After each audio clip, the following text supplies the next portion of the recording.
So let's get right into it. So today's topic is going to be ceremonial laws, right? Which consist of holy days and feast days. All right. It's going to be really interesting. It's a lot that we're going to go to. It's a lot we're going to cover. So make sure you guys have your notebook and your pens and pencils and everything, and take some good notes. All right. So we're going to start off with the first scripture, Colossians chapter 2, verse 8. Colossians chapter 2, verse 8. Beware lest any man spoil you through philosophy. Philosophy, meaning their understanding, right?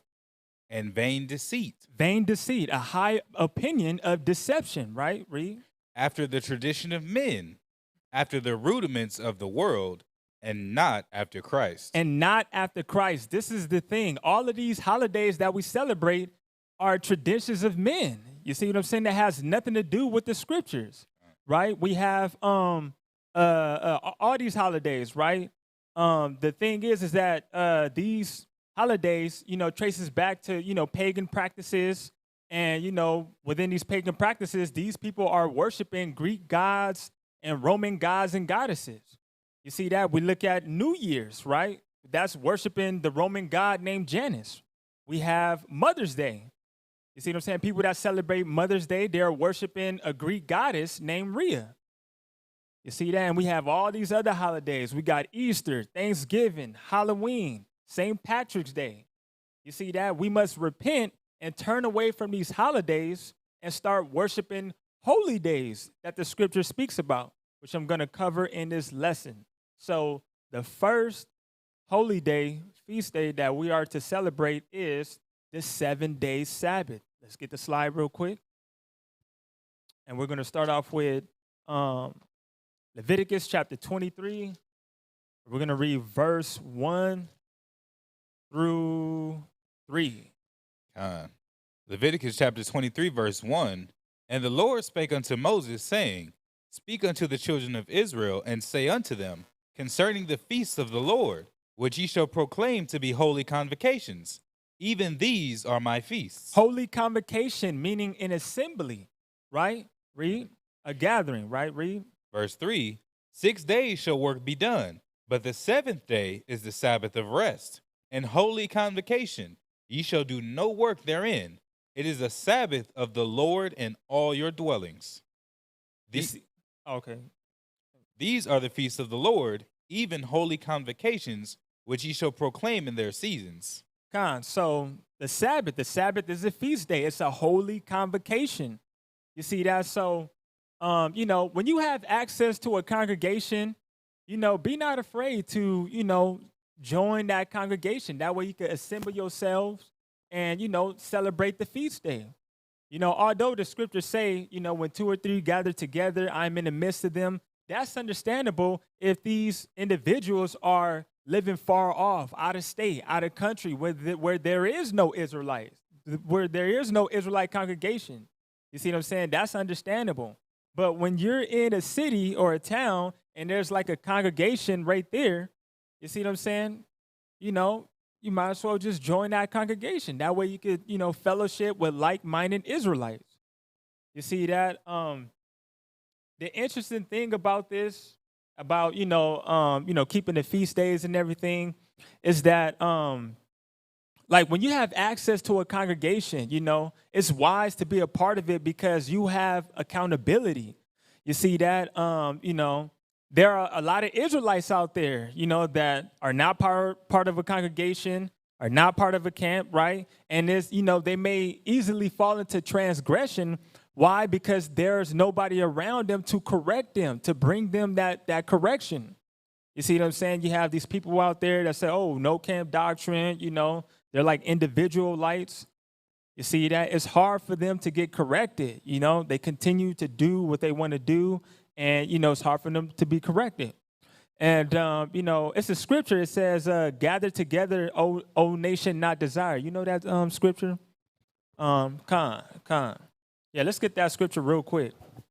Because it's a beautiful thing when the Most High sees the children of Israel gathering together and worshiping him in spirit and in truth. You see that? You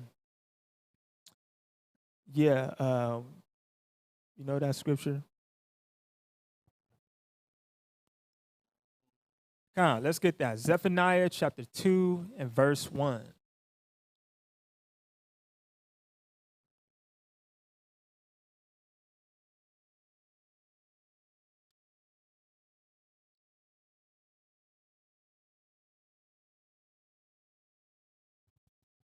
Zephaniah chapter 2, verse 1. Gather yourselves together, yea, gather together, O nation not desired.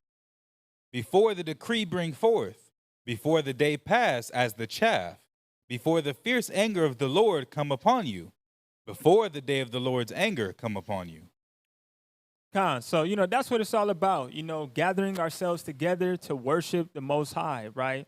And, I just want to bring out a testimony because, we have brothers, they went on a trip to Ghana. You see what I'm saying? So they went on a trip to Ghana and, they, shared with me the experience that took place over there. And the interesting thing is that, out there in Ghana, they don't have vehicles like how, America has it. California, we have a lot of cars. We have a lot of access to transportation. They don't really have any of that. That's a big struggle for them. And these people out there in Ghana, they travel 2 to 3 hours to get to their congregation, to get to class. You see what I'm saying? So, we don't have any excuses. And on top of that, they don't make as much money as we do. You see what I'm saying? We have access to Uber, taxi, metro, the subway, friends and families with vehicles. You see that? So there's no excuses for us, and we also have, brothers and sisters that travel, an hour, 2 hours away just to, assemble themselves with a congregation. I commend them for that. You see that? So, just out of wisdom, I would recommend you guys to join a congregation. That way you can properly keep these feast days. Right? Let's go to the next feast.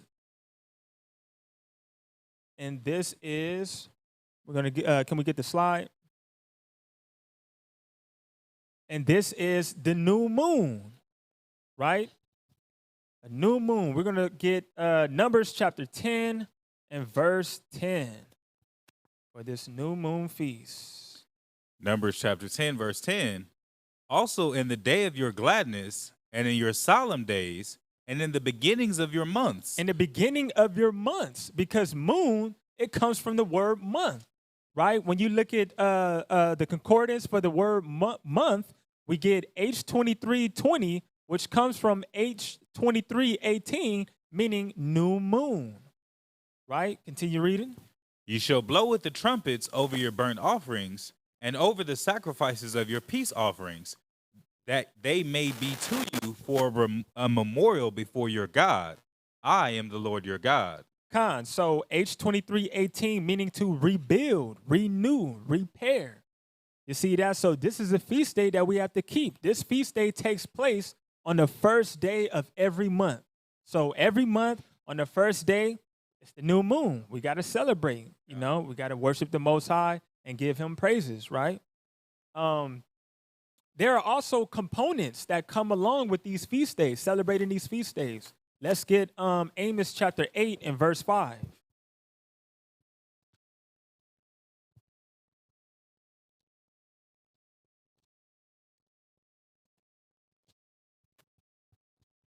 Amos chapter 8 and verse 5, saying, when will the new moon be gone, that we may sell corn, and the Sabbath, that we may set forth wheat, making the ephah small and the shekel great, and falsifying the balances by deceit. So it's just to show you they had to wait until the new moon was over and the Sabbath was over in order for them to conduct business. You see what I'm saying? So they had to wait until the new moon was over. So that's just to show you on this new moon, it's a Sabbath, which is no servile work, meaning, we could cook on the new moon. You see what I'm saying? We could cook on this feast day, but as far as working the job, that's unlawful. Working, buying, selling, okay, we are not to do those things, right? Let's get Isaiah chapter 66 and verse 23. Because the thing is, these feast days are perpetual. We're going to be celebrating these feast days in the kingdom. And not just the Israelites, the heathens too, everybody. We're all going to be celebrating these feast days in the kingdom, the Israelites and the heathens, right? Let's get that. 66, verse 23. 23. Isaiah chapter 66, verse 23. And it shall come to pass that from one new moon to another, and from one Sabbath to another, shall all flesh come to worship before me, saith the Lord. All flesh come to worship before me, said the Lord. You see that? So it's an important thing for us to celebrate these feast days right now. Why? Because we are rehearsing the righteous acts of the Most High. That way, when we get to the kingdom, we'll be keeping these feast days in perfection. You see what I'm saying? So it's a beautiful thing. Next feast day, we're going to get Passover, right? So Passover / Feast of Unleavened Bread. Let's get Leviticus chapter 23, verse 4 through 8. So this feast day takes place on the 15th day of the first month. This feast day takes place for a period of 7 days, right? Read that. Leviticus chapter 23, verse 4. These are the feasts of the Lord, even holy convocations, which ye shall proclaim in their seasons. And the 14th day of the first month at even is the Lord's Passover.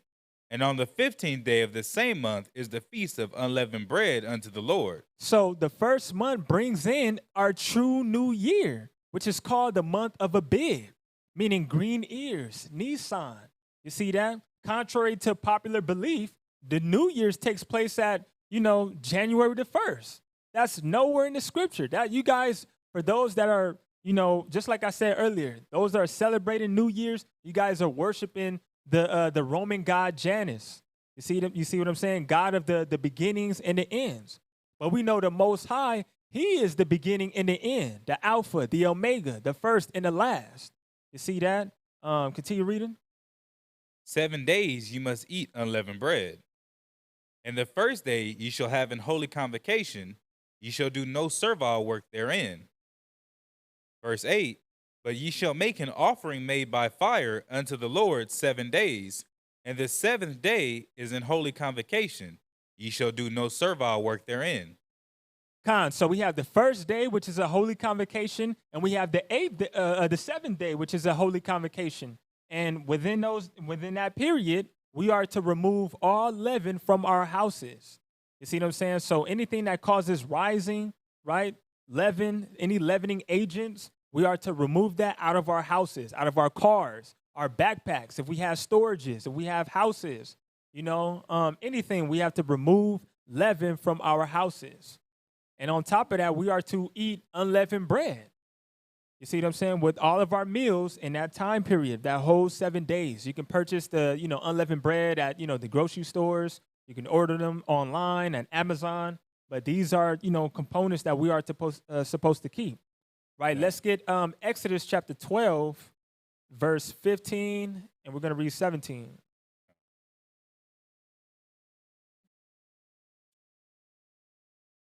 Exodus chapter 12, verse 15. 7 days shall ye eat unleavened bread. Even the first day ye shall put away leaven out of your houses. For whosoever eateth leavened bread from the first day unto the 7th day, that soul shall be cut off from Israel. Because that leaven symbolizes wickedness and malice.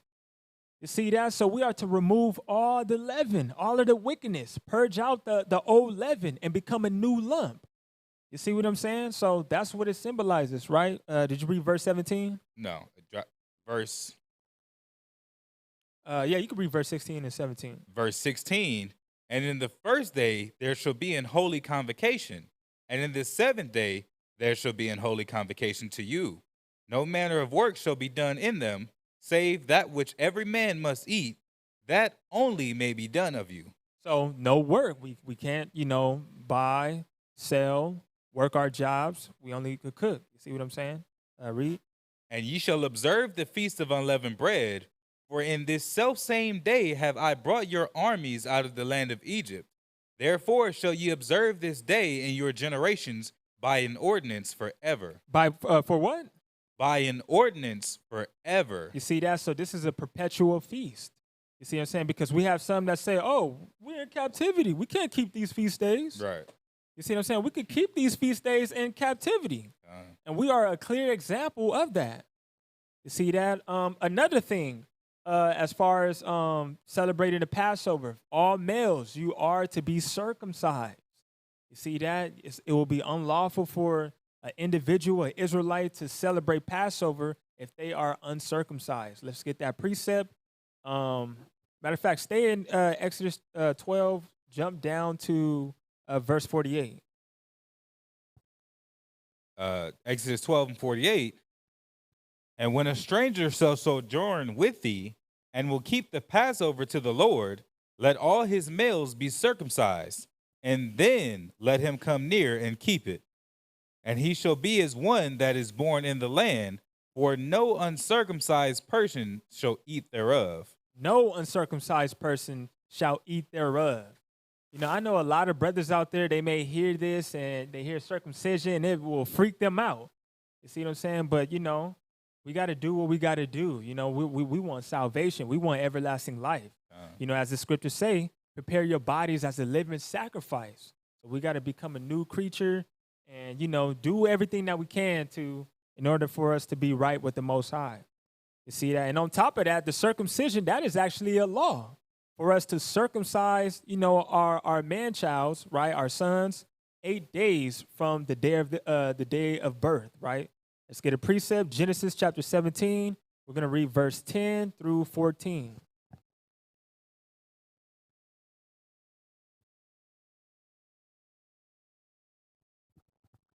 Genesis chapter 17, verse 10. This is my covenant, which ye shall keep between me and you and thy seed after thee. Every man-child among you shall be circumcised. And ye shall circumcise the flesh of your foreskin, and it shall be a token of the covenant betwixt me and you. And he that is 8 days old shall be circumcised among you, every man-child in your generations, he that is born in the house, or bought with money of any stranger, which is not of thy seed. He that is born in thy house, and he that is bought with thy money, must needs be circumcised. And my covenant shall be in your flesh for an everlasting covenant. So we are to be circumcised. We can't celebrate Passover, Feast of Unleavened Bread, if we are unclean. You see what I'm saying? So for more understanding on how to properly keep Passover, read the whole chapter of Exodus chapter 12, right? Let's go to the next feast day, Memorial of Simon, right? We see the slide, Memorial of Simon. This is a memorial, right? So it's not really a Sabbath. We can still go to work. We can cook. We can buy and sell. For those that do, have a job and go to work, just make sure you have that, just follow along the Spirit. Have that in your mind, So this feast, this memorial takes place on the 23rd day of the second month, right? So let's get First Maccabees chapter 13, and we're gonna read verse 1 through 9. So before we read that, I just want to give a brief history of Memorial of Simon. You see, so we had the brother Simon, which was one of the 5 sons of Mattathias, right? And, them being as Levites, right, from the tribe of Levi, they refused to be subdued by the Greek kings. So, one of Simon's main enemies was Tryphon, right? So we're going to read into that. First Maccabees chapter 13, verse 1. Now when Simon heard that Tryphon had gathered together a great host to invade the land of Judea and destroy it, and saw that the people was in great trembling and fear, he went up to Jerusalem and gathered the people together, and gave them exhortation, saying, Ye yourselves know what great things I and my brethren and my father's house have done for the laws and the sanctuary, the battles also and troubles which we have seen. So these were men of valor. These were warriors right here. They fought for the Most High's laws, statutes, and commandments, and for the sanctuary. So we have to be the same as them. As soldiers, as men of Israel, we have to have that same mindset of these brothers, right? Read. Verse 4, by reason whereof all my brethren are slain for Israel's sake, and I am left alone. So all of his brothers, Judas, we got Eleazar, and who else? Simon. Well, this is Simon. We have Judas, we have Eleazar, Jonathan, and the other brother. Yeah, let's get that.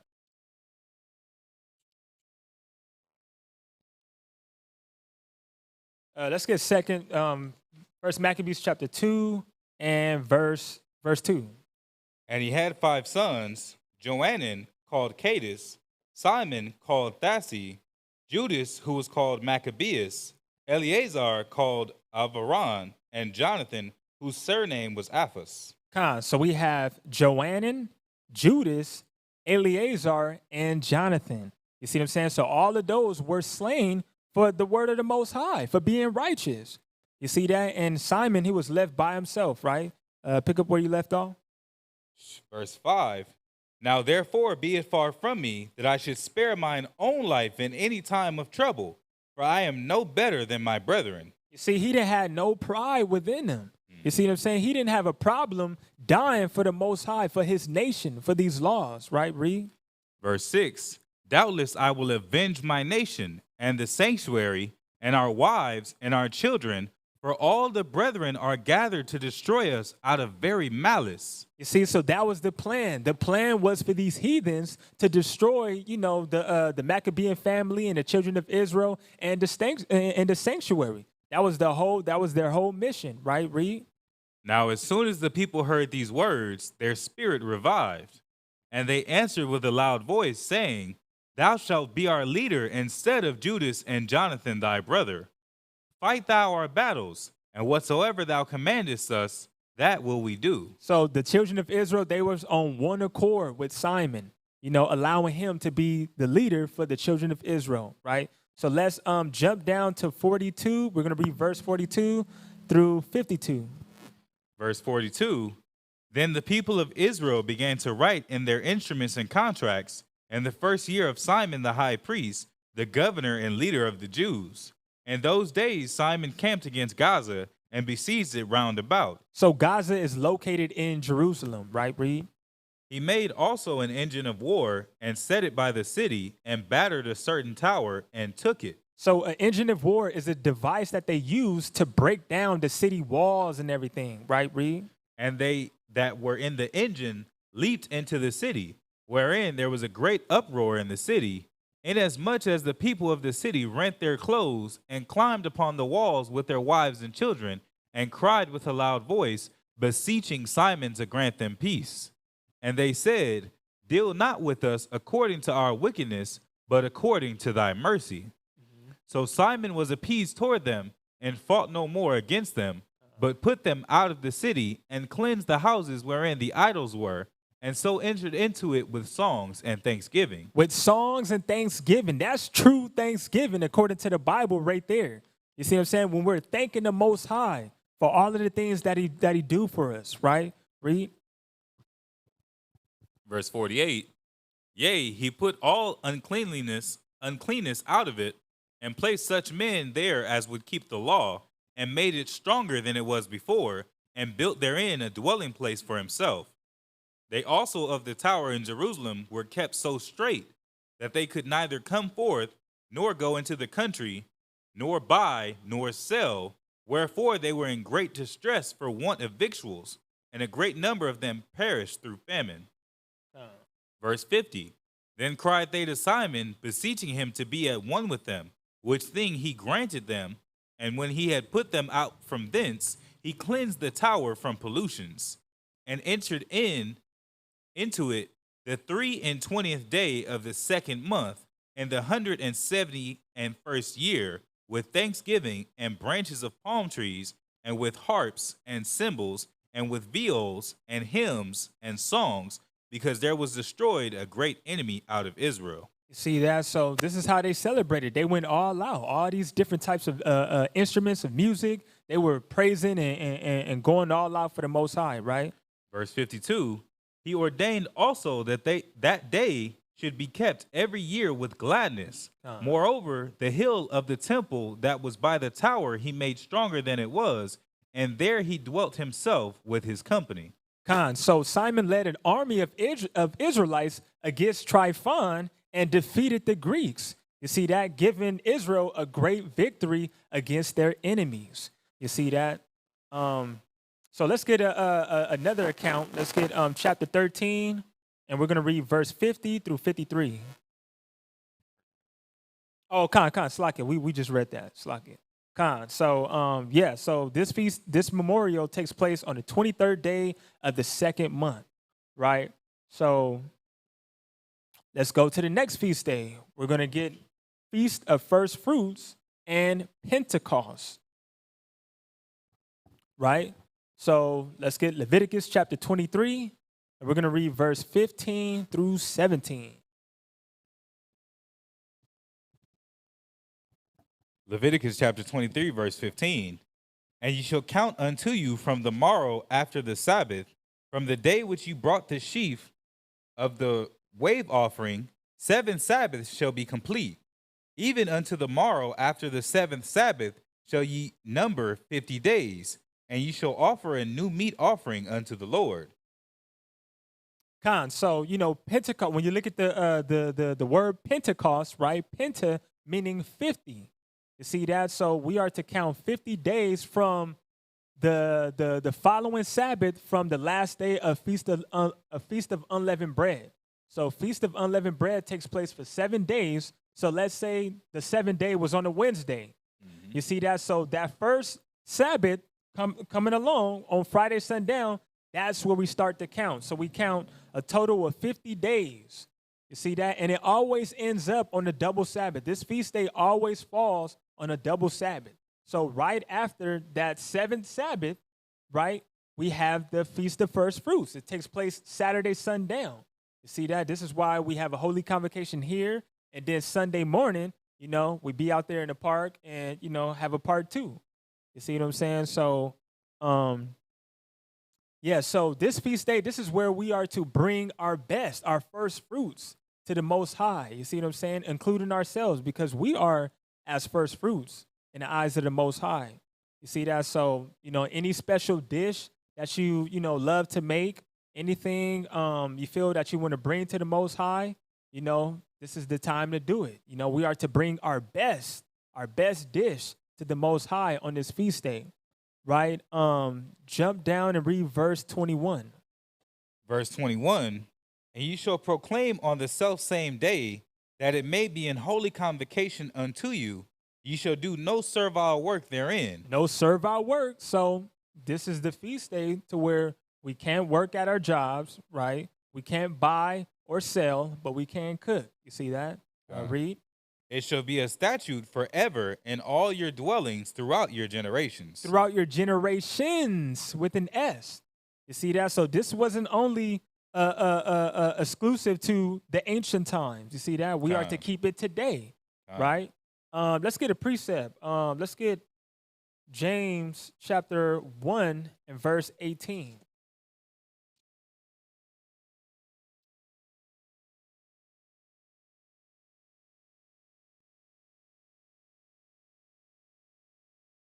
James chapter 1, verse 18. Of his own will beget he us with the word of truth, that we should be a kind of first fruits in his creatures. So we are a kind of first fruits. You see that? So, this is why it's important for us to be in attendance, especially all the males, because this is considered a cog feast day. You see what I'm saying? A solemn feast day. Let's get a precept. Let's get Deuteronomy chapter 16 and verse 16. We have cog, meaning solemn, right? Deuteronomy chapter 16, verse 16. 3 times in a year shall all thy males appear before the Lord thy God in the place which he shall choose, in the feast of unleavened bread, Passover, and in the feast of weeks, which is first fruits, Pentecost, right? And in the feast of tabernacles. Feast of Tabernacles. Those 3 feasts right there, all males are to be in attendance, right? And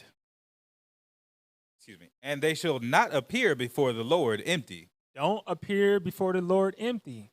You see what I'm saying? Have some respect on your offering to the Most High. Be not as Cain, right? As we read in Genesis chapter 2, right? Most High had no respect on his offering. Mm-hmm. You see what I'm saying? So, we are to bring our best dish. And most important, we are to, be in attendance. You see what I'm saying? Because we are the first fruits. Okay, going to our next feast day, we have Memorial of Blowing Trumpets. And this feast, this memorial takes place on the first day of the 7th month. Let's get Leviticus chapter 23, verse 24 and 25. Leviticus chapter 23, verse 24.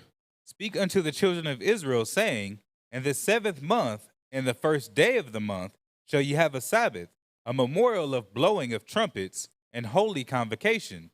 Ye shall do no servile work therein, but ye shall offer an offering made by fire unto the Lord. And the Lord spake unto Moses, saying, also on the 10th day of this 7th month, there shall be a day of atonement. It shall be an holy convocation unto you. Wait, so far as a memorial of blowing of trumpets, right? We just needed that, verse 25. So, the trumpet was used to assemble the people. It was used for various things. You see what I'm saying? So it was used to assemble the people. It was used to, give the children of Israel warning, right? And also alert, the Israelites of the holy days. You see what I'm saying? The holy days, the feast days. And it was also a sign to arm for battle. You see that? So let's get Numbers chapter 10. We're going to read verse 1 through 10.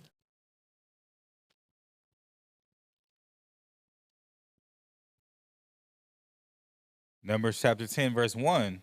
And the Lord spake unto Moses, saying, make thee 2 trumpets of silver, of a whole piece shalt thou make them, that thou mayest use them for the calling of the assembly, and for the journeying of the camps. And when they shall blow with them, all the assembly shall assemble themselves to thee at the door of the tabernacle of the congregation. Which is, we do the same thing here today. You see what I'm saying? On our feast days, in our holy convocations, we have brothers that blow the shofar. You see what I'm saying? They blow their trumpets, alerting Israel for us to assemble ourselves together and keep the feast days, right? Read. Verse 4, and if they blow but with one trumpet, then the princes, which are the heads of the thousands of Israel, shall gather themselves unto thee. When ye blow an alarm, then the camps that lie on the east part shall go forward. When you blow an alarm the second time, then the camps that lie on the south side shall take their journey. They shall blow an alarm for their journeys. Verse 7, but when the congregation is to be gathered together, ye shall blow, but ye shall not sound an alarm. And the sons of Aaron, the priests, shall blow with the trumpets, and they shall be to you for an ordinance forever throughout your generations. And if you go to war in your land against the enemy that oppresseth you, then shall ye blow an alarm with the trumpets, and ye shall be remembered before the Lord your God, and ye shall be saved from your enemies. Because, the Most High, with that sound, he's going to, be there to protect us. He's going to fight for us, and he's going to deliver us from the hand of our enemies, right, Reed? Verse 10, also in the day of your gladness, and in your solemn days, and in the beginnings of your months, ye shall blow with the trumpets over your burnt offerings, and over the sacrifices of your peace offerings, that they may be to you for a memorial before your God. I am the Lord your God. So the trumpet, was used for, various amount of things, right? Another thing it was used for, a weapon for battle, right? Let's get a precept on that. Judges chapter 17 and verse 18, right? So when y'all read, Judges chapter 6, chapter 7, verse 8, you will see that the Most High, he selected, the prophet Gideon to go to war with the Midianites, right? Read that. Judges chapter 7, verse 18. When I blow with the trumpet, I and all that are with me, then blow ye the trumpets also on every side of all the camp, and say, the sword of the Lord and of Gideon. The sword of the Lord and of Gideon. So the trumpet was their sword. Sword meaning weapon. You see that? So, the trumpet is very powerful. It's a good thing. I need to purchase one myself. I still don't have one yet. I need to get one. It's a beautiful thing to have. Going to our next feast day is Day of Atonement, right? So we have Day of Atonement, which takes place on the 10th day of the 7th month, right? Let's get Leviticus chapter 23, verse 27 through 32. Leviticus 23, verse 27. Also on the 10th day of this 7th month, there shall be a day of atonement. It shall be an holy convocation unto you, and ye shall afflict your souls, and offer an offering made by fire unto the Lord. And ye shall do no work in that same day, for it is a day of atonement, to make an atonement for you before the Lord your God. You see that? So, the root meaning for the word atonement is to be at one. You see what I'm saying? At one, atone, at one with the Most High. You see what I'm saying? So we're on this Day of Atonement, we are to fast, right, for a period of 24 hours, right? We can't eat anything. And, this is where we tap into the Spirit and be at one with the Most High, right? And on this day, right, this is a high holy day, so we can't do any work. We can't buy, sell, cook, do anything on this day. You see that? So our main focus should be on the Most High on this day, right? Read. Verse 29. For whatsoever soul it shall be that shall not be afflicted in that same day, he shall be cut off from among his people. Verse 30. And whatsoever soul it be that doeth any work in that same day, the same soul will I destroy from among his people. So this is serious. This feast day is really serious, right? Read. Verse 31. Ye shall do no manner of work. It shall be a statute forever throughout your generations in all your dwellings. You see that? So the Most High, he gave us a day to where we can make an atonement for our sins. You see that we may have committed, throughout the year. You see that? So there are times where, brothers or sisters may slip up and fall into transgression. As the scriptures say, a just man falleth 7 times. Mm-hmm. You see what I'm saying? So we are to pick ourselves back up and, just continue working out our salvation. You see what I'm saying? Don't just give up because you slipped up. You see what I'm saying? The Most High, he's very merciful.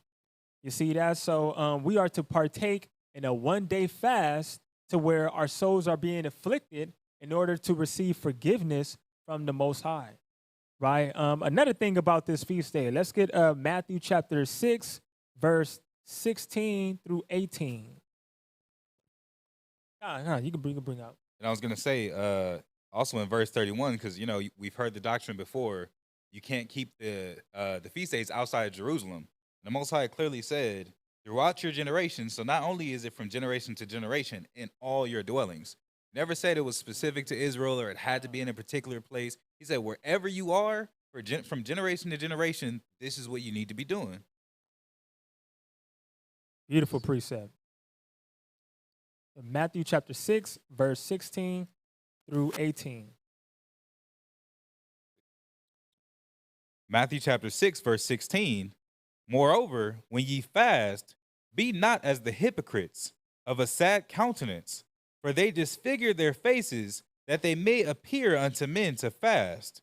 Verily I say unto you, they have their reward. You see, the Most High, he don't want us to be like these hypocrites. You see what I'm saying? They want to portray themselves as fasting, for the vainglory. You see what I'm saying? Like, he don't want us to have that sad countenance on our face. He don't want us to,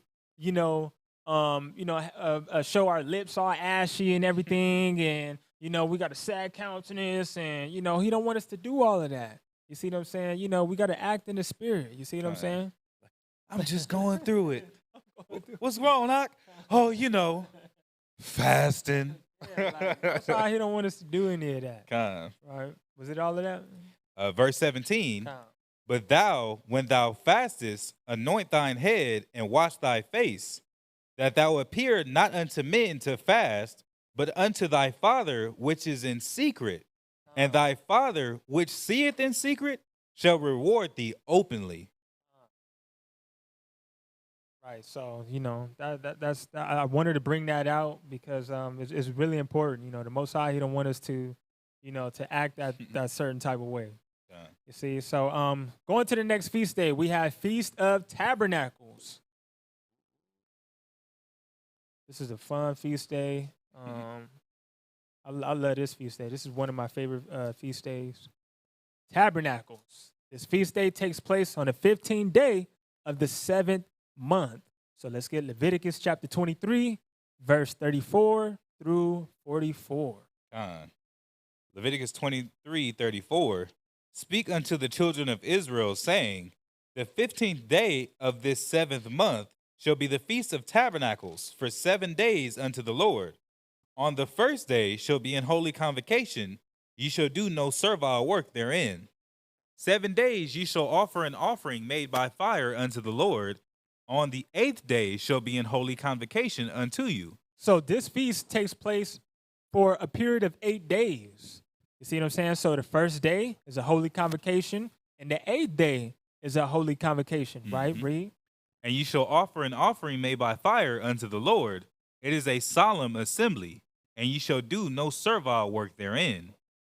These are the feasts of the Lord, which ye shall proclaim to be holy convocations, to offer an offering made by fire unto the Lord, a burnt offering and a meat offering, a sacrifice and drink offerings, everything upon his day.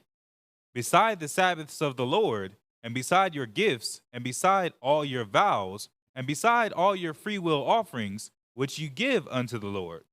Verse 39, also in the 15th day of the 7th month, when ye have gathered in the fruit of the land, ye shall keep a feast unto the Lord 7 days. On the first day shall be a Sabbath, and on the 8th day shall be a Sabbath. So, first day is a Sabbath, 8th day is a Sabbath. And remember, this is a cog feast, a solemn feast day. Just like the book of Deuteronomy chapter 16, verse 16, all males are to be in attendance of this feast, right? Read. Verse 40, and ye shall take you on the first day the boughs of goodly trees, branches of palm trees, and the boughs of thick trees, and willows of the brook, and ye shall rejoice before the Lord your God 7 days. And ye shall keep it a feast unto the Lord 7 days in the year. It shall be a statute forever in your generations. Ye shall celebrate it in the 7th month. Verse 42, ye shall dwell in booths 7 days. All that are Israelites born shall dwell in booths. So that's the most important thing about this Feast of Tabernacles. We are to dwell in a booth, in a tent. You see what I'm saying? So, if you have a tent, or a pop-up tent, you can make your own tent, a homemade tent. The important thing is dwelling in the booth, in the tent, for a period of 7 days. Right, read. Verse 43, that your generations may know that I made the children of Israel to dwell in booths when I brought them out of the land of Egypt. I am the Lord your God. Because, look, when the Most High, when he delivered us from the hand of the Egyptians, right, we left from Egypt and walked into the wilderness. You see what I'm saying? And in the wilderness, we kept the Feast of Tabernacles, right? So the Most High, he has given us an opportunity on experiencing life in the wilderness. You see what I'm saying? Like our forefathers and our foremothers.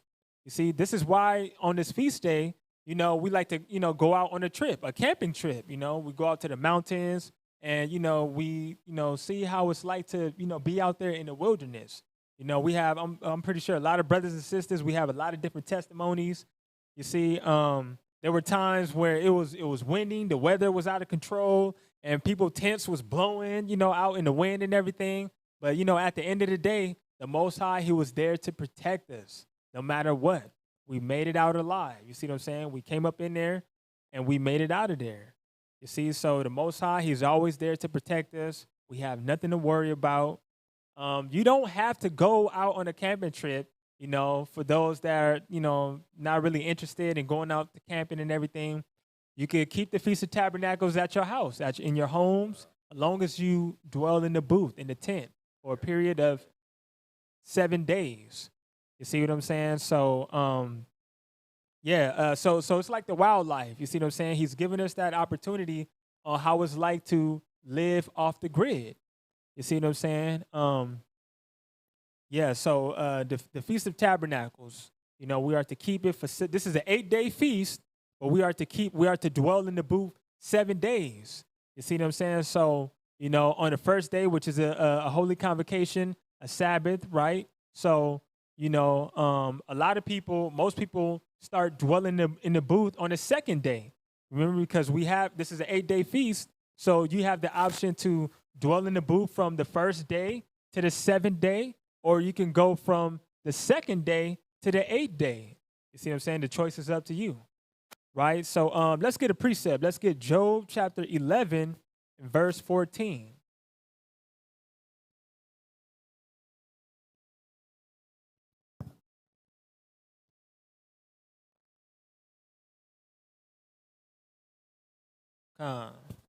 Job chapter 11, verse 18. And thou shalt be secure, because there is hope. Yea, thou shalt dig about thee, and thou shalt take thy rest in safety. Job chapter 11, verse 14. Oh, verse 14, excuse me. If iniquity be in thine hand, put it far away, and let not wickedness dwell in thy tabernacles. Because our body is the temple. Our body is the tabernacle of the Most High. You see, so our flesh is to be cleansed in order for the Most High to dwell His Holy Spirit within us. You see what I'm saying? So we are to keep all iniquity and sin away from us. You see what I'm saying? So as our body being the tabernacles and our booth and our tents being as tabernacles, we are to not bring anything unclean inside those tents, inside those tabernacles. You see what I'm saying? If we are found with, something with sin or iniquity or unclean things in our tabernacles, the Most High is not going to dwell in there. He's not going to be with us.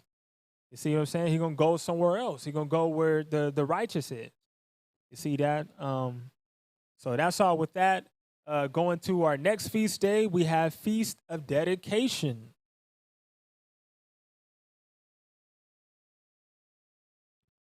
Feast of Dedication. So this feast takes place on the 25th day of the 9th month, right? This is founded in the Apocrypha, right? The Apocrypha consists of 14 books. You see what I'm saying? And the Apocrypha was removed by the Puritans. You see what I'm saying? Like around the late 17th century, because they felt that it was non-canonical. It didn't relate to the scriptures. You see what I'm saying? But your Bible is incomplete if you don't have the Apocrypha. You see that? And you have, this false doctrine out there. People saying, oh, the Apocrypha is not inspired by God. You see what I'm saying? That doesn't make any sense right there. You see what I'm saying? The Apocrypha is inspired by the Most High. It speaks about the laws. It correlates with the Old Testament and the New Testament. You see that? So let's get that. First Maccabees chapter 1 and verse 11. First Maccabees chapter 1, verse 11. In those days went there out of Israel wicked men, who persuaded many, saying, Let us go and make a covenant with the heathen that are round about us. For since we departed from them, we have had much sorrow. You see that? So you have these wicked Israelites. They made a covenant with the heathen. You see that? And Antiochus, right, which he took over Alexander the Great, because Alexander the Great, he conquered the world approximately 333 BC. And, you know, when he passed away, there was Antiochus who took over him. You see what I'm saying? So Antiochus, he was pleased that the Israelites agreed to his principles and his rulership. And, you know, his rulership ran wild in Jerusalem, which consisting of defiling the temple and disrespecting the priesthood, which was the Hasmonean dynasty, the Maccabean family, right? So let's get First Maccabees chapter 20, and we're going to read, let me see. First Maccabees chapter 20. Oh, what is that? First Maccabees chapter, I believe.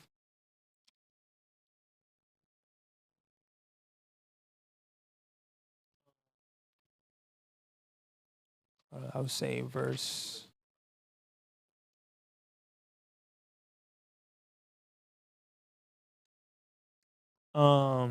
Let's go to. No matter of fact, let's go to First Maccabees chapter 3, verse 50 through 60. There we go. First Maccabees chapter 3, verse 50. Then cried they with a loud voice toward heaven, saying, What shall we do with these, and whither shall we carry them away? For thy sanctuary is trodden down and profaned, and thy priests are in heaviness and brought low. So these heathens defiled our sanctuary. You see what I'm saying? They messed up our sanctuary. And, you know, the Most High, he was upset with that. And the children of Israel and the priests, they was upset with that. Right, Reed? And lo, the heathen are assembled together against us to destroy us. What things they imagine against us, thou knowest. That was their plan. That was their agenda, to destroy the Israelites and the sanctuary. Right, Reed? How shall we be able to stand against them, except thou, O God, be our help? Then sounded they with trumpets and cried with a loud voice. And after this, Judas ordained captains over the people, even captains over thousands, and over hundreds, and over fifties, and over tens. But as for such as were building houses, or had betrothed wives, or were planting vineyards, or were fearful, those he commanded that they should return, every man to his own house, according to the law. Read all the way down. So the camp removed, and pitched upon the south side of Emmaus. And Judas said, Arm yourselves and be valiant men. Arm yourselves and be valiant men. Judas Maccabeus. This is his quote. You see what I'm saying? So it's a good thing for us to arm ourselves. You see what I'm saying? So don't feel some type of way with that. I know a lot of women out there, especially the married women, they feel that it's unsafe for their husband to own a firearm in a house. You see what I'm saying? This is what they want us to do. They want to disarm the citizens, the children of Israel, because when you disarm a nation, it's easy for them it's easy to take over that nation when they are disarmed. You see what I'm saying? So this is wisdom coming from Judas Maccabeus, right, Reed? Arm yourselves and be valiant men, and see that ye be in readiness against the morning, that ye may fight with these nations that are assembled together against us to destroy us and our sanctuary. For it is better for us to die in battle than to behold the calamities of our people and our sanctuary. See, this is what I'm talking about. This is the spirit that I'm rocking with. You see what I'm saying? Man, all praise be to the Most High for Judas, man, and his wisdom. He said, for it is better for us to die in battle. See, these aren't cowards right here. The Most High, he's dealing with real men. He's not dealing with no coon, no coward, individuals. You see, they were willing to die in battle. You see what I'm saying? It was they risked their lives for the law, statutes, and commandments, and for the sanctuary, for the temple of the Most High, right, Reed? Nevertheless, as the will of God is in heaven, so let him do. So let's get an account in the New Testament, because most people don't know that Christ, he kept Feast of Dedication in the New Testament, right? Let's get John chapter 10, verse 22 and 23. John chapter 10, verse 22. And it was at Jerusalem the feast of the dedication, and it was winter. Verse 23, and Jesus walked in the temple in Solomon's porch. You see that? So, and it was winter. So, Feast of Dedication, some may know it as Hanukkah. You see what I'm saying? Hanukkah, which is, a Jewish festival that the Jewish keep, right? Which they are portraying us. They're not the real Jews that the Bible speaks of. So this feast takes place during the winter. So what holiday takes place in the winter? We got Christmas. You see what I'm saying? A lot of our people celebrate Christmas, but not Feast of Dedication. Feast of Dedication is an 8-day feast. 8 days, 8 days of partying. You see what I'm saying? Going all out, giving praise to the Most High. You see that? Would y'all want to celebrate Christmas or Christmas Eve, a 2-day holiday, or 8-day feast?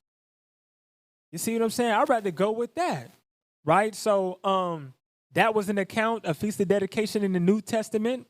And the thing is, where can you find the history of Feast of Dedication? In the Apocrypha. So you got a lot of people out there, y'all read the New Testament, y'all come across this passage, oh, Christ, he kept Feast of Dedication, but y'all have no understanding on how to keep it. Y'all don't know when exactly, what day to keep it. So it's important for you guys, for those that don't have the Apocrypha, purchase your Apocryphas ASAP, as soon as possible. They're about $10. You can go to Amazon and purchase them. It's a red hard book that my brother have right here. Only $9.99, $10. You see that? So let's go back into First Maccabees. We're going to read chapter 4, verse 52 through 59. First Maccabees chapter 4, verse 52. Now on the 25th day of the 9th month, which is called the month Caslu, and the 148th year, they rose up betimes in the morning, and offered sacrifice according to the law upon the new altar of burnt offerings which they had made. Look at what time and what day the heathen had profaned it. Even in that was it dedicated with songs and citharans and harps and cymbals. Then all the people fell upon their faces, worshiping and praising the God of heaven, who had given them good success. And so they kept the dedication of the altar 8 days, and offered burnt offerings with gladness, and sacrificed the sacrifice of deliverance and praise. So after they rebuilt the temple, they rededicated it to the Most High. You see what I'm saying? So, with all instruments of music and praising and gladness, it was a beautiful thing. You see what I'm saying? Continue reading. Verse 57, they decked also the forefront of the temple with crowns of gold and with shields, and the gates and the chambers they renewed, and hanged doors upon them. Thus was there very great gladness among the people, for that the reproach of the heathen was put away. Moreover, Judas and his brethren with the whole congregation of Israel ordained that the days of the dedication of the altar should be kept in their season from year to year by the space of 8 days. Should be kept in their season from year to year by the space of 8 days. So for those celebrating Feast of Dedication, y'all need to make sure y'all keeping it in the right season. Feast of Dedication falls in the winter. You see what I'm saying? So this is why it's important for you to have the feast days in the proper order. You see what I'm saying? And on the right days, the correct days, and on the correct seasons. You see what I'm saying? It'll be unlawful for you to keep Passover in the summer. You see what I'm saying? Because Passover, which is the New Year falls on spring. You see what I'm saying? That's the New Year. Spring brings in our New Year. You see what I'm saying? Continue reading. Starting at the top of 59. Moreover, Judas and his brethren with the whole congregation of Israel ordained that the days of the dedication of the altar should be kept in their season from year to year by the space of 8 days, from the 25th day of the month Caslu, with mirth and gladness. You could read all the way down. Verse 60.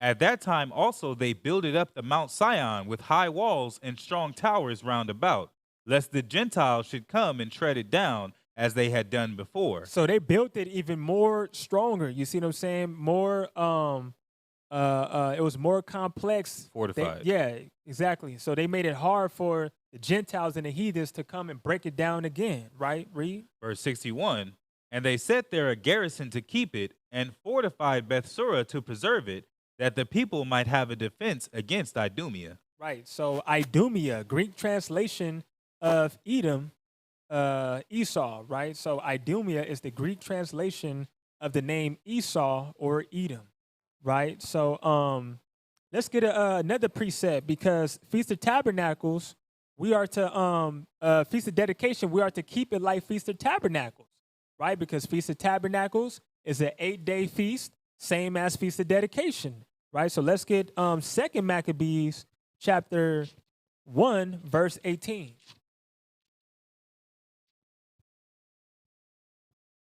Second Maccabees chapter 1, verse 18. Therefore, whereas we are now purposed to keep the purification of the temple upon the 25th day of the month Caslu, we thought it necessary to certify you thereof, that ye also might keep it, as the feast of the tabernacles and of the fire, which was given us when Nehemiah offered sacrifice, after that he had builded the temple and the altar. For when our fathers were led into Persia, the priests that were then devout took the fire of the altar privately and hid it in an hollow place of a pit without water, where they kept it sure, so that the place was unknown to all men. So we keep it like tabernacles. The first day and the 8th day are Sabbath. Same thing with Feast of Dedication, right? So going to our next feast, we have destruction of Nicanor, right? Nicanor, right? Nicanor? Nicanor. So destruction of Nicanor, which falls on the 13th day of the 12th month. Matter of fact, bam. Destruction of Nicanor.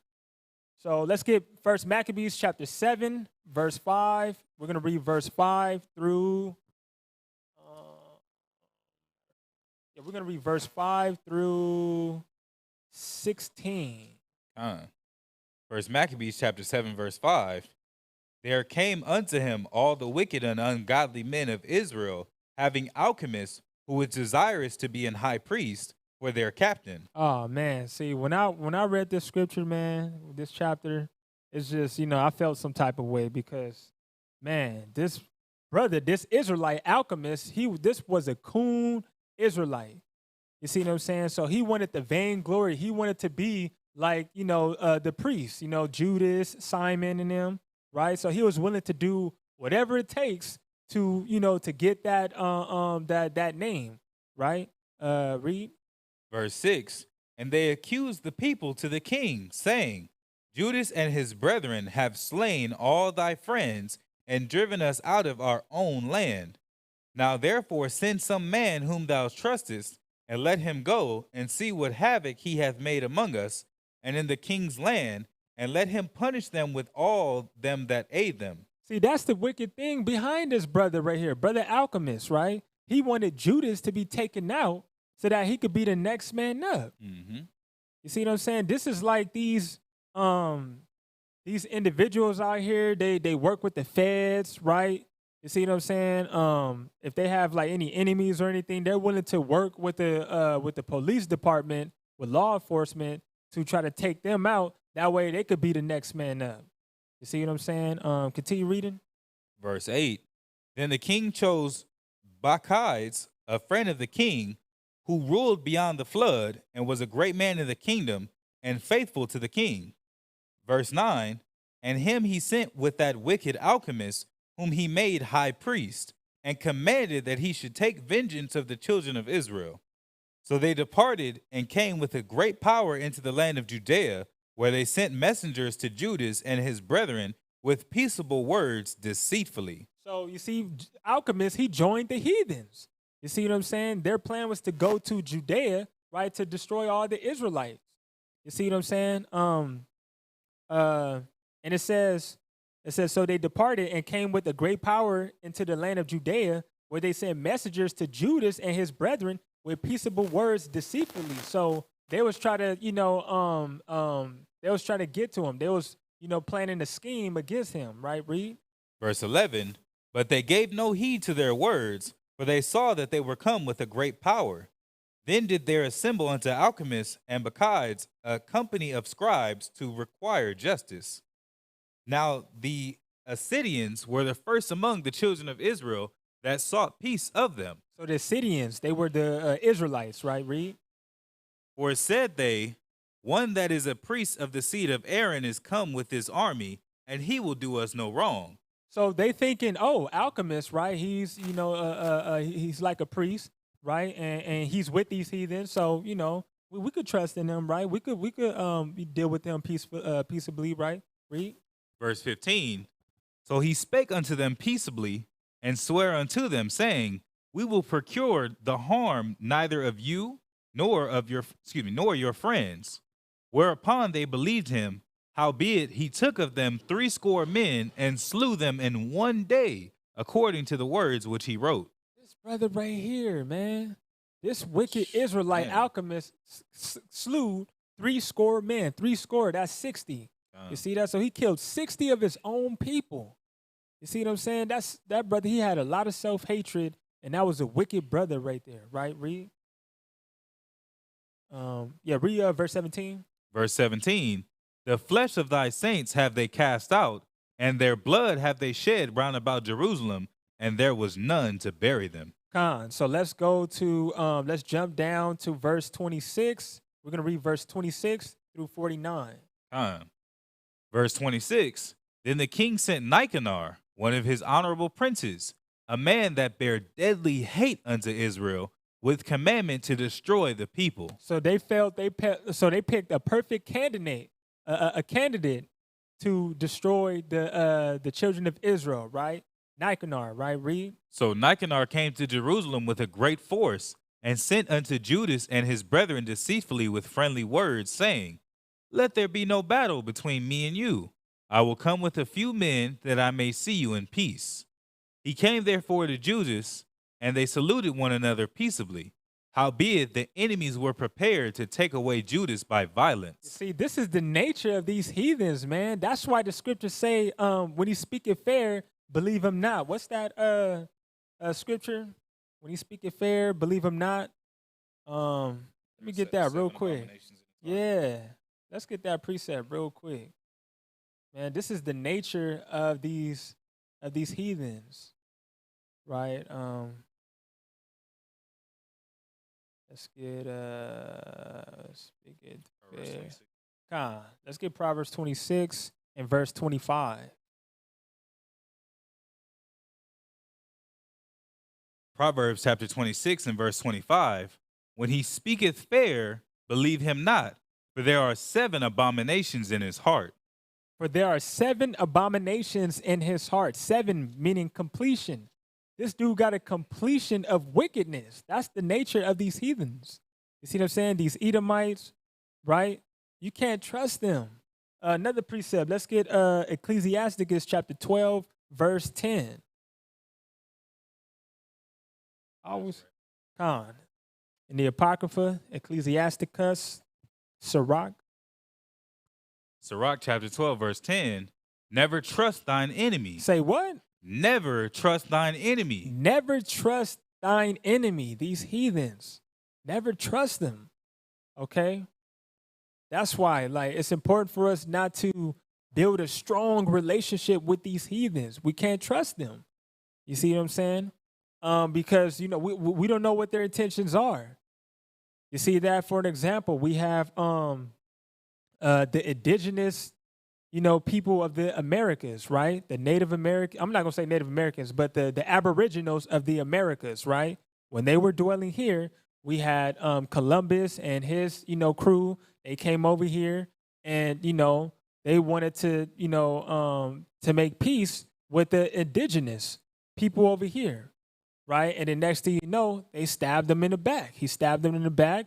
He killed them. He raped them, stole the land from them, killed all their animals, their buffaloes.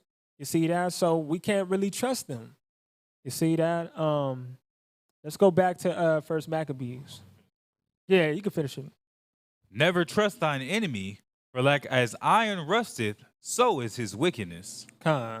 So is his wickedness. First Maccabees chapter 7. We're gonna read pick back up at verse 29.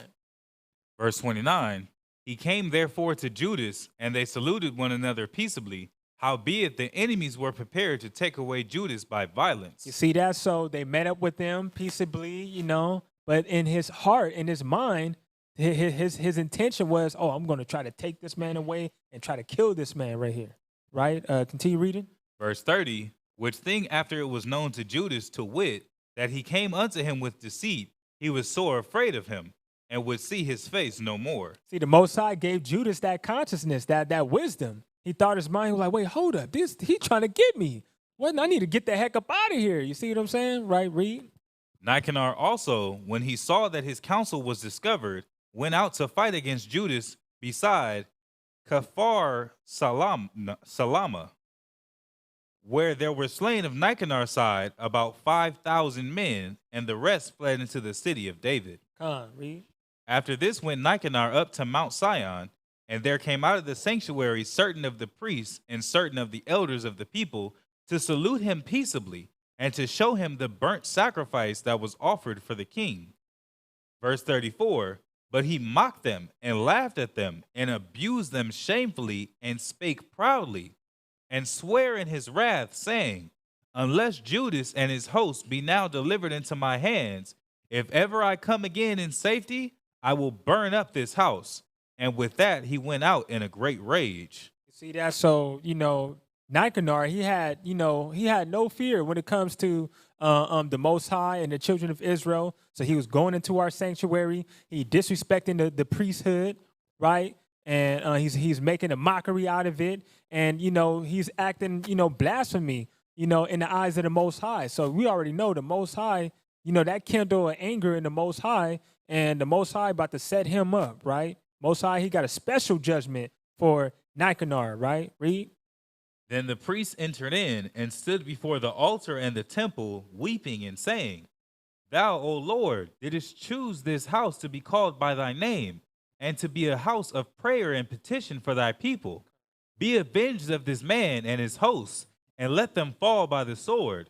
Remember their blasphemies, and suffer them not to continue any longer. The Most High, he gonna remember that, right? Read. So Nicanor went out of Jerusalem and pitched his tents in Beth-horon, wherein hosts out of Syria met him.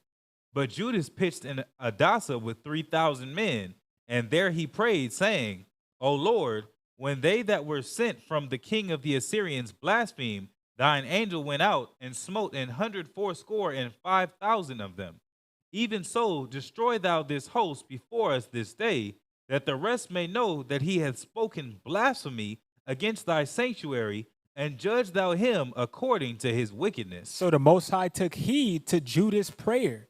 You see what I'm saying? Because anytime when any individual blaspheme against the Most High, he gonna take that to a whole nother level, right? So remember, Nicanor, he was the one doing all these things, right? So we're gonna see what happened to him, right? Read. Verse 43. So the 13th year of the month of Dar, the host joined battle, but Nicanor's host was discomfited, and he himself was first slain in the battle. He was the first one put to death in battle. Praises. You see what I'm saying? So Nicanor, him being the head of everybody, right, of his army, the Most High, he put him to death. He was the first one to go, right? Read. Now when Nicanor's host saw that he was slain, they cast away their weapons and fled. They all scatter abroad, right? Because that's what happens when you see the leader, right? If the leader got put to death, that's just to show you, because they looked up to him like, this is our head right here. This is our main man. Same thing with Goliath, right? When they saw that Goliath was destroyed, they was like, we up out of here. You see what I'm saying? So it's the same thing, right? Read. Verse 45.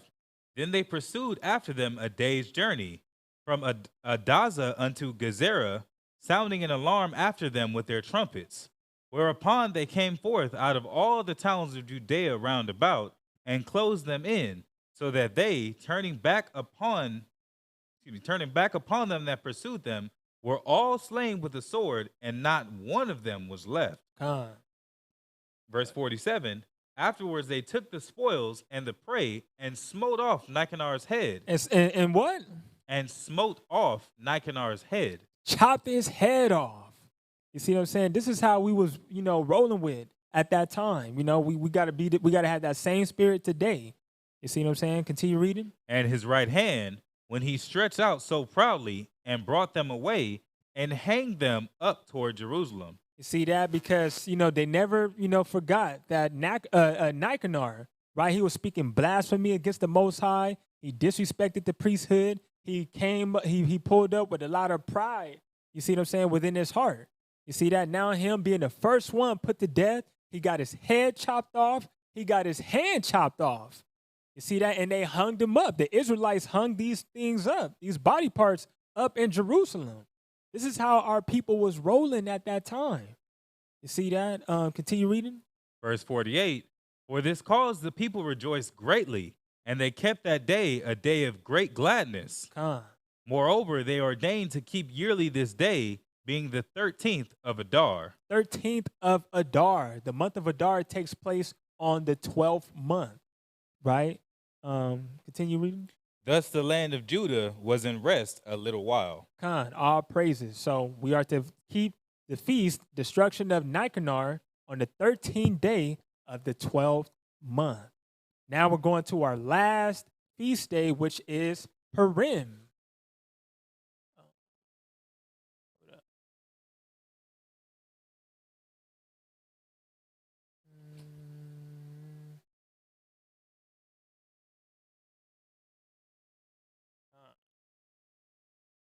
Purim, right? We're going to, Purim takes place on the 14th day and on the 15th day of the 12th month, right? So let's get a little history of it. Let's get the book of Esther, chapter 2 and verse 7, right? Read. Esther, chapter 2, verse 7. And he brought up Hadassah, that is, Esther, his uncle's daughter, for she had neither father nor mother, and the maid was fair and beautiful, whom Mordecai, when her father and mother were dead, took for his own daughter. You see that? So Mordecai, the Jew, he decided to raise up his younger cousin, Esther, because she was an orphan. Her parents, they passed away. So he decided to, to take upon her and raise her up as a child. And Esther was very beautiful. You see what I'm saying? She was a beautiful looking Israelite. You see that? So when you guys read into this chapter, you're going to find out more of the history behind it. So let's jump to verse 17, right? Verse 17, and the king loved Esther above all women, and she obtained grace and favor in his sight more than all the virgins, so that he set the royal crown upon her head and made her queen instead of Vashti. You see that? Because King Ahasuerus, his wife, which was Queen Vashti, right? King Ahasuerus, he wanted to, he was celebrating a feast. So he was at a feast, and he made a commandment for his wife, Queen Vashti, to be brought forth into the feast so that he can show, his people, his wife, how beautiful she was. But she turned that down. She rejected him. So that kind of pissed him off, that, he felt some type of way. And he was like, you know what? I need another queen. I need another woman that's going to, respect me and honor me. So that scripture, he said that he ended up choosing Esther, the Israelite, and he chose her above all the virgins out there. So that's just to show you, Israel, we are beautiful people. We are special people. You see that? Let's get, let's get Deuteronomy chapter 7, verse 6.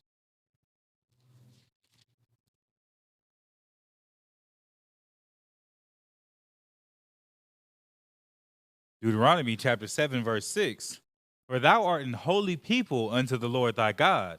The Lord thy God hath chosen thee to be a special people unto himself, above all people that are upon the face of the earth. So the Most High, he chose us, the Israelites, You see what I'm saying? The so-called African Americans, the Latinos, the Latinas, the Native Americans, Israelites scattered abroad, the Filipinos. He chose us to be a special people unto himself above all people.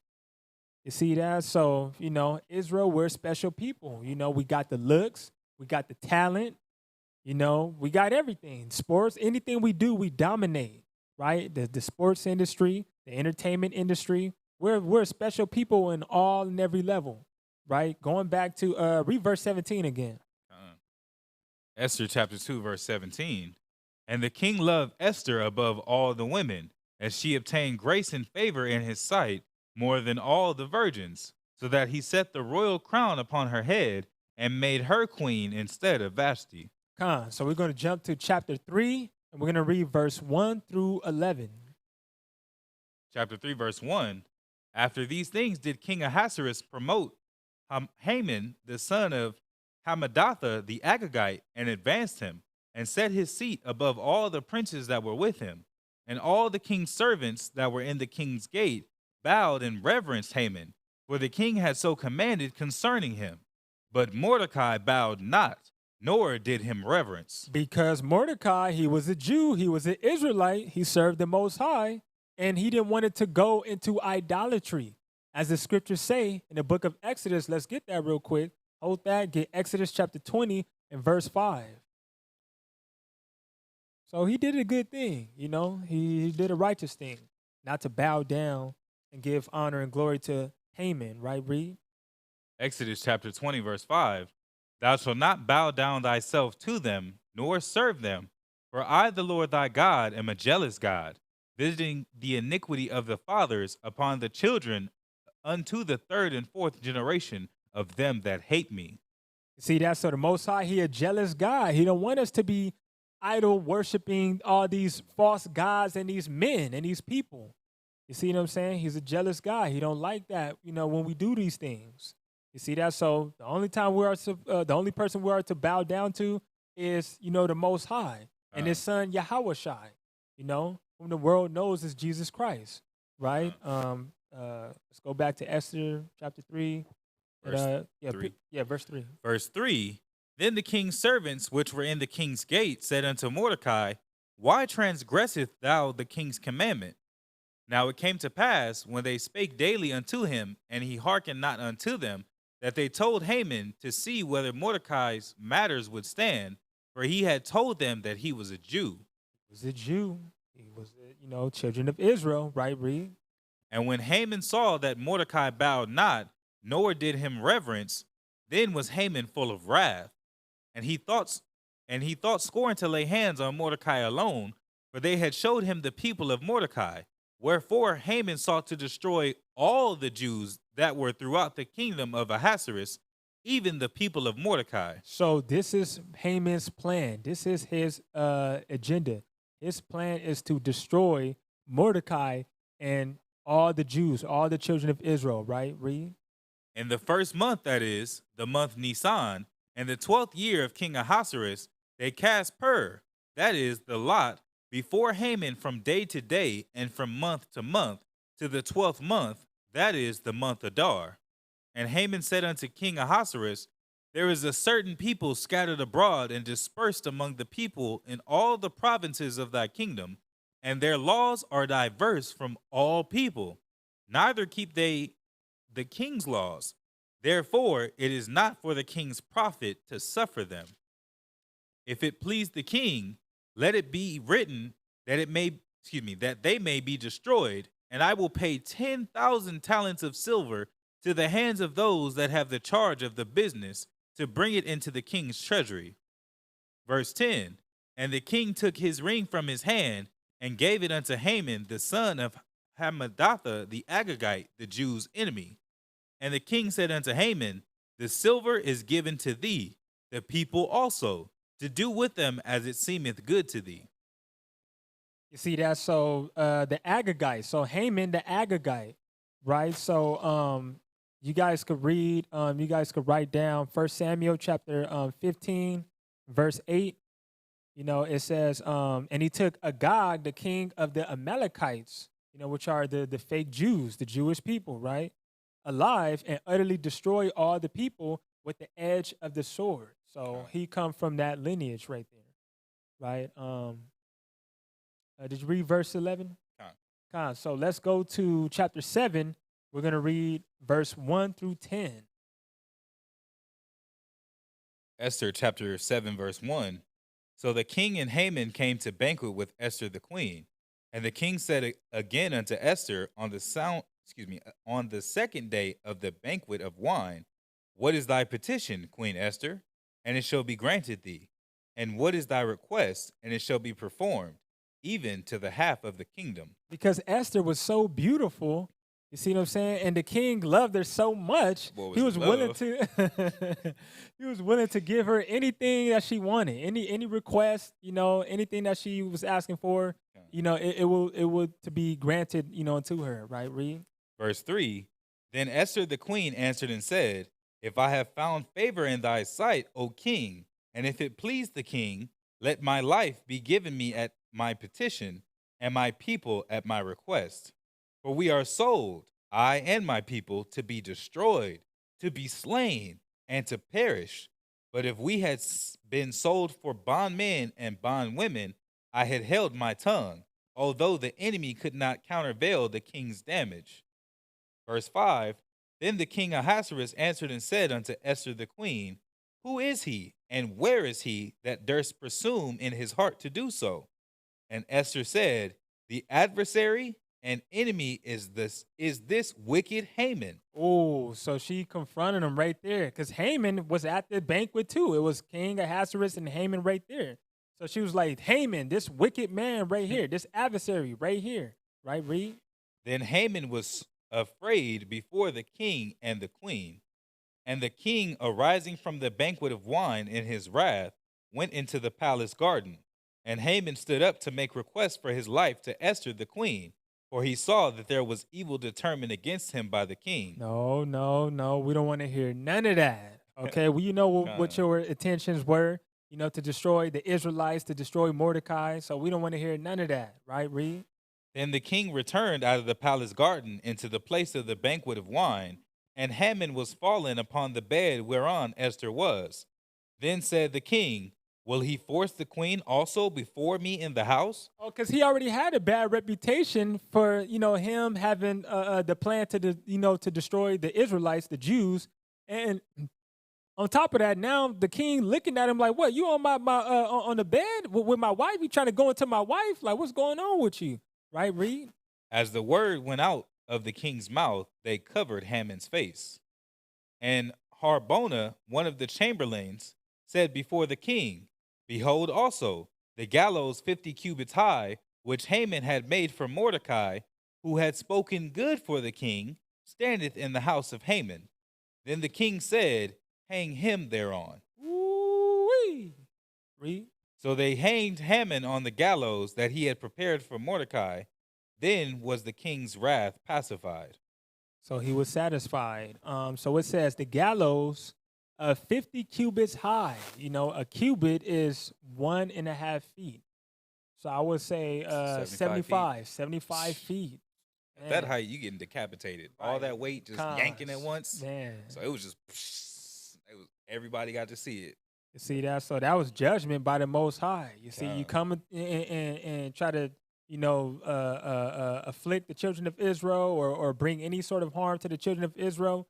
Most High, he got a special judgment for you, right? So let's go to let's read chapter 9. We're going to go to chapter 9. We're going to read verse 1 through 5. Esther chapter 9, verse 1. Now in the 12th month, that is the month Adar, on the 13th day of the same, when the king's commandment and his decree drew near to be put in execution, and the day that the enemies of the Jews hoped to have power over them, though it was turned to the contrary, that the Jews had rule over them that hated them. The Jews gathered themselves together in their cities throughout all the provinces of the king Ahasuerus to lay hand on such as sought their hurt. God, let's jump down to verse 17. Verse 17. On the 13th day of the month Adar, and on the 14th day of the same rested they, and made it a day of feasting and gladness. But the Jews that were at Shushan assembled together on the 13th day thereof, and on the 14th thereof, and on the 15th day of the same they rested, and made it a day of feasting and gladness. Read. Therefore the Jews of the villages that dwelt in the unwalled towns made the 14th day of the month Adar a day of gladness and feasting, and a good day, and of sending portions one to another. And Mordecai wrote these things, and sent letters unto all the Jews that were in all the provinces of the king Ahasuerus, both nigh and far, to establish this among them, that they should keep the 14th day of the month Adar, and the 15th day of the same yearly. So it was an establishment for the all Israelites, the Jews, to keep the 14th day and the 15th day of the month as a feast day of Purim, right? Read.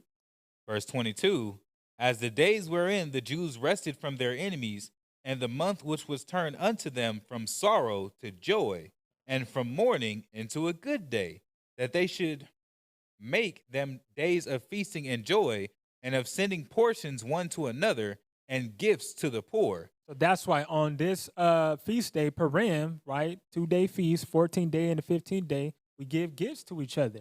You see that? So we send portions one to another. We send gifts, and we exchange gifts and everything, right? Read. Verse 23, and the Jews undertook to do as they had begun, and as Mordecai had written unto them, because Haman the son of Hammedatha the Agagite, the enemy of all the Jews, had devised against the Jews to destroy them, and had cast pur, that is, the lot, to consume them and to destroy them. But when Esther came before the king, he commanded by letters that his wicked device, which he devised against the Jews, should return upon his own head, and that he and his sons should be hanged on the gallows. So his whole family, right? Read. Wherefore they call these days Purim, after the name of Pur. Therefore, for all the words of this letter, and of that which they had seen concerning this matter, and which had come into them, the Jews ordained and took upon them, and upon their seed, and upon all such as joined themselves unto them, so as it should not fail, that they would keep these 2 days concerning to their writing, and according to their appointed time every year. Every year, right? Read.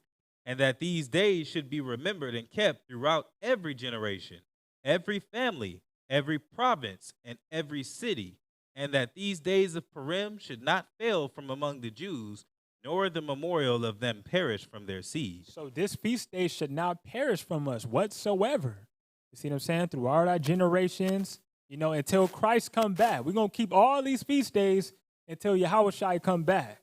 You see what I'm saying? And then on top of that, we're going to keep them in the kingdom, right? Read.